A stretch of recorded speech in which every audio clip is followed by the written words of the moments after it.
ഇപ്പോൾ ലിഡിയ കൂടി നമ്മോടൊപ്പം ചെയ്യുന്നു. ലിഡിയ, പുണ്യതീർത്ഥം അടുപ്പുകൾ തളിക്കുന്നു, ദേവിക്ക് അവരുടെ പൊങ്കാല അർപ്പിക്കുന്നു, നിവേദ്യം അർപ്പിക്കുന്നു, പ്രാർത്ഥനകളും അതുപോലെ തന്നെ അവരുടെ വിശ്വാസങ്ങളും എല്ലാം ചേർത്ത് നോക്കി ദേവിയിൽ എല്ലാം അർപ്പിച്ചുകൊണ്ട് നിവേദ്യം അർപ്പിക്കുന്ന ചടങ്ങുകൾ പൂർത്തിയായി. ലിഡിയ ഇപ്പോൾ എവിടെയാണുള്ളത്? ഒരുപാട് മനുഷ്യർ, ഒരുപാട് സ്ത്രീകൾ, അതിൽ തന്നെ ഒരുപാട് സെലിബ്രിറ്റീസ് അടക്കമുള്ള ആളുകളൊക്കെ ഈ പറയുന്ന പൊങ്കാല അർപ്പിക്കണമെന്ന് നമ്മൾ കണ്ടതാണ്. ലിഡിയ ഇപ്പോൾ ആരോടൊപ്പമാണ് ഉള്ളത്? സുഹേൽ, ഞാനിപ്പം ഉള്ളത് നമുക്ക് എല്ലാവർക്കും അറിയാവുന്ന സീരിയൽ നടിയൊക്കെ ആയിട്ടുള്ള അനുമോളുടെ ഒപ്പമാണ്. അനുമോൾ വർഷങ്ങളായി പൊങ്കാലയിടുന്ന ഒരു വ്യക്തിയാണ്. ഒരു പൊങ്കാല പോലും മുടക്കാത്ത വ്യക്തിയാണ് അനുമോൾ. അനുമോൾ ഇപ്രാവശ്യവും വന്ന് പൊങ്കാലയിട്ട് അനുഗ്രഹമൊക്കെ വാങ്ങി മടങ്ങുന്നുണ്ട്. എങ്ങനെയുണ്ട് ഇപ്രാവശ്യത്തെ പൊങ്കാല? എന്തായിരുന്നു ഒരു അനുഭവം? നല്ല സെക്കൻഡ്. അനുമോൾ നിന്ന സ്ഥലം വലിയ ചൂടുള്ള, അതായത് ഈ ടാർ ഇട്ട റോഡിന്റെ സൈഡിലാണ് അനുമോൾ നിന്നത്. അതുകൊണ്ട് തന്നെ വലിയ ചൂടാണ്. അങ്ങോട്ട് മാറി നിന്നതാണ്. ഓക്കെ ആയോ? ഓക്കെ. ഇപ്രാവശ്യത്തെ ഒരു അനുഭവം എങ്ങനെയാണ്? നല്ലതാ. എല്ലാ വർഷത്തെ പോലെയും ഇപ്രാവശ്യം നന്നായിട്ട് ഇടാൻ പറ്റി. പിന്നെ ഇപ്പം എന്താ പറയുക, കുറച്ചും കൂടെ എനിക്ക് സ്പെഷ്യലാണ് ഈ ഒരു പൊങ്കാല എന്ന് പറയുമ്പോൾ. പ്രത്യേകിച്ച് വലിയ വിജയങ്ങളൊക്കെ ഉണ്ടായ ഒരു വർഷം കൂടിയാണ്. അതെ 2025, ഇപ്പം 2026 അപ്പം ഈ ഒരു വർഷവും നമ്മുടെ ആഗ്രഹത്തിന് പുറത്താണ് പൊങ്കാല ഇടുന്നത്. മനസ്സിലെ എല്ലാവരും, ഞാൻ മാത്രമല്ല, ഇവിടെ പൊങ്കാലിട്ട എല്ലാവരും ഓരോ ആഗ്രഹങ്ങളും മനസ്സിൽ കണ്ടിട്ടാണ് പൊങ്കാല ഇടുന്നത്. അപ്പം ആഗ്രഹങ്ങളെല്ലാം നടക്കട്ടെ. എൻ്റെ ആഗ്രഹം നടത്തി തരും ഉറപ്പായിട്ട്. കഴിഞ്ഞ തവണ ഇത്തരത്തിൽ പൊങ്കാല ഇട്ടപ്പോൾ അങ്ങനെയുള്ള ആഗ്രഹങ്ങൾ, എന്തെങ്കിലും വലിയ ആഗ്രഹങ്ങൾ എന്തെങ്കിലും മനസ്സിലുണ്ടായിരുന്നോ? ആഗ്രഹങ്ങളുണ്ട്. ആ ആഗ്രഹങ്ങൾ നടക്കുന്നത് കൊണ്ടാണ് ശരിക്കും വീണ്ടും ഈ കാണുന്നവരെല്ലാവരും, ഞാൻ ഉൾപ്പെടെ എല്ലാവരും പൊങ്കാലിടാൻ വേണ്ടി വരുന്നത് തന്നെ. ലോകത്ത് എവിടെയായാലും ഈ പൊങ്കാല സമയത്ത് അനുമോള് ഇവിടെ അനന്തപുരിയിൽ തന്നെ ഉണ്ടാകുമെന്ന്. സ്വന്തം ഞാൻ ട്രിവാൻഡ്രത്താണല്ലോ, ട്രിവാൻഡ്രംകാരിയാണല്ലോ. അപ്പൊ അതിൽ എനിക്ക് ഞാൻ ഒരുപാട് അഭിമാനിക്കുന്നുണ്ട് ട്രിവാൻഡ്രംകാരി ആയതിൽ. എന്തായാലും എന്താ പറയണ്ടേ, പല ട്രിവാൻഡ്രം മാത്രം എനിക്ക് തോന്നുന്നു, ട്രിവാൻഡ്രം ടു കാസർഗോഡുള്ള ജില്ലയിലുള്ള എല്ലാ ആൾക്കാരും വന്നിടുന്നുണ്ട്. എല്ലാം പറഞ്ഞു കഴിഞ്ഞാൽ ഒരുപാട് പേര് ബാംഗ്ലൂരിൽ നിന്നും എബ്രോഡിൽ നിന്നും ഒക്കെ. അപ്പൊ നമുക്കത് ഭയങ്കര അഭിമാനമുള്ള കാര്യമാണ്, ഒരുപാട് സന്തോഷമുള്ള കാര്യമാണ്. പൊങ്കാല ഇടാൻ വേണ്ടി കൊതിക്കുന്ന ഒത്തിരി പേരുണ്ട് ആറ്റൂർ പൊങ്കാല. അപ്പൊ എല്ലാരും വന്ന് പൊങ്കാല ഇടട്ടെ, എല്ലാവർക്കും നല്ലത് മാത്രം സംഭവിക്കട്ടെ. അമ്മയുടെ അനുഗ്രഹം എപ്പോഴും കൂടെ ഉണ്ടാവും. നന്നായിട്ട് പ്രാർത്ഥിച്ചു കഴിഞ്ഞാൽ അമ്മ ഏത് ആഗ്രഹവും സാധിച്ചു തരും. മനസ്സ് നിറഞ്ഞ് തിരിച്ചു പോകുന്നു. അതുപോലെ തന്നെ അടുത്ത പൊങ്കാലയ്ക്ക് വേണ്ടിയിട്ടുള്ള കാത്തിരിപ്പ്. അതെ 2027 പൊങ്കാലയുടെ ഭാഗ്യം ഉണ്ടാവട്ടെ. എല്ലാ പ്രാവശ്യവും അമ്മ ഭാഗ്യം ഒരുക്കി തരാറുണ്ട്. ഈ പ്രാവശ്യം അങ്ങനെ ഒരു ഭാഗ്യം ഒരുക്കി തന്നു. എല്ലാവർക്കും നല്ലത് മാത്രം സംഭവിക്കട്ടെ എന്നാണ് അനുമോള് പറയുന്നത്. അതുപോലെ തന്നെ വലിയ വിശ്വാസിയാണ്, വലിയ ഭക്തയാണ് അനുമോൾ. എല്ലാ വർഷവും വന്ന് പൊങ്കാലയിട്ട് മടങ്ങുന്ന ഒരു വ്യക്തി കൂടിയാണ്. അപ്പോൾ തന്റെ വിജയങ്ങൾക്കൊക്കെ പിന്നിൽ, ഈ കഴിഞ്ഞ വർഷമൊക്കെ വലിയ വിജയങ്ങളൊക്കെ അനുമോളുടെ ജീവിതത്തിൽ ഉണ്ടായിരുന്നു. അതിനൊക്കെ പിന്നിൽ അമ്മയുടെ അനുഗ്രഹമാണ് എന്നുള്ളതാണ് അനുമോള് പറയുന്നത്. പലതവണ പറഞ്ഞിട്ടുള്ളത് കൂടിയാണ്.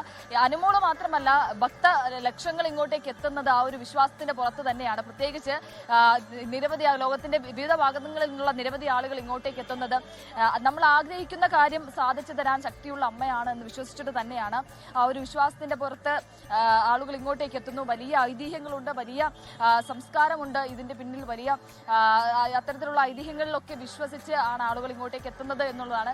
കണ്ണകി ചരിതം തുടങ്ങി തോറ്റമ്പാട്ട് പാടി തുടങ്ങുന്ന ഈ ഒരു പൊങ്കാല മഹോത്സവം ഇങ്ങനെ അവസാനത്തിലോട്ട് അടുക്കുകയാണ്. നാളെയാണ് പൊങ്കാല മഹോത്സവം അവസാനിക്കുക. എന്തായാലും ഭക്തലക്ഷങ്ങൾ അമ്മയുടെ അനുഗ്രഹം വാങ്ങി ആത്മസംതൃപ്തിയോടെ, മനഃശാന്തിയോടെ തിരിച്ചു പോകുന്ന കാഴ്ച തന്നെയാണ് നമുക്ക് കാണാൻ സാധിക്കുന്നത്. നിരവധി അമ്മമാരുണ്ട്, ചേച്ചിമാരുണ്ട്. ഇനി അടുത്ത വർഷത്തെ പൊങ്കാലയ്ക്ക് വേണ്ടിയിട്ടുള്ള കാത്തിരിപ്പ് തന്നെയാണ്. കാരണം ഒരു വർഷത്തെ കാത്തിരിപ്പിന് ശേഷമാണ് ഒരു പൊങ്കാല വരുന്നത്. അത് മാസങ്ങൾ നീണ്ട തയ്യാറെടുപ്പിന് ശേഷമാണ് അത് തിരുവനന്തപുരത്തേക്ക് അവർ എത്തുന്നത്. ദിവസങ്ങളോളം ഉറക്കമിളച്ചും അതുപോലെ തന്നെ കടത്തിനയിലും വരാന്തയിലും ഒക്കെ കിടന്നുമൊക്കെയാണ് അവർ ഈ പൊങ്കാലയ്ക്കായി ഒരുങ്ങുന്നതും അതുപോലെ തന്നെ അതിങ്ങനെ അർപ്പിച്ചുകൊണ്ടിരിക്കുന്നതും. എനിക്ക് പിന്നിൽ കാണുന്ന ആളുകളൊക്കെ പൊങ്കാല കഴിഞ്ഞ് വലിയ ആത്മശക്തിയോടെ മടങ്ങുന്ന ആളുകളാണ്. ഇട്ടു അനുഗ്രഹമൊക്കെ വാങ്ങി മടങ്ങുക. ഇങ്ങോട്ടേക്കാ? കോട്ടയം. വലിയ സന്തോഷായി. ആദ്യമായിട്ടാ. തീർച്ചയായിട്ടും വലിയ സന്തോഷാണ്. ശരി. അമ്മയുടെ അനുഗ്രഹം ഒക്കെ കിട്ടി, വലിയ സന്തോഷം, സമാധാനം. ട്രെയിനും കൂടെ കിട്ടിയാൽ മതി. അമ്മയുടെ അനുഗ്രഹമൊക്കെ കിട്ടി, ഇനി ട്രെയിനും കൂടെ കിട്ടണം, അതിനുള്ള ഓട്ടത്തിലാണ്. ട്രെയിനും ബസ്സും ഒക്കെ പെട്ടെന്ന് പിടിക്കാനുള്ള ഓട്ടത്തിലാണ്. പ്രത്യേകിച്ച് KSRTC ഒക്കെ സ്പെഷ്യൽ സർവീസും കാര്യങ്ങളും ഒക്കെ നടത്തുന്നുണ്ട്, ഗതാഗത സംവിധാനങ്ങളൊക്കെ ഒരുക്കിയിട്ടുണ്ട്. അതുകൊണ്ട് തന്നെ എത്രയും വേഗം അതൊക്കെ പിടിച്ച് വീട്ടിലേക്ക് എത്തണം.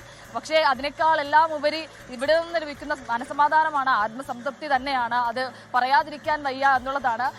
എല്ലാവരും തന്നെ ഉടൻ, അതായത് ഈ നൈവേദ്യം സമർപ്പിച്ചു കഴിഞ്ഞ ഉടനെ തന്നെ എല്ലാവരും ഈ കട്ടകളൊക്കെ എടുത്തു മാറ്റി തങ്ങളുടെ നിവേദ്യവുമായി വീടുകളിലേക്ക് മടങ്ങുന്ന കാഴ്ച, അനുഗ്രഹം വാങ്ങി ആത്മസംതൃപ്തിയോടെ മടങ്ങുന്ന കാഴ്ച തന്നെയാണ് കാണാൻ സാധിക്കുന്നത്.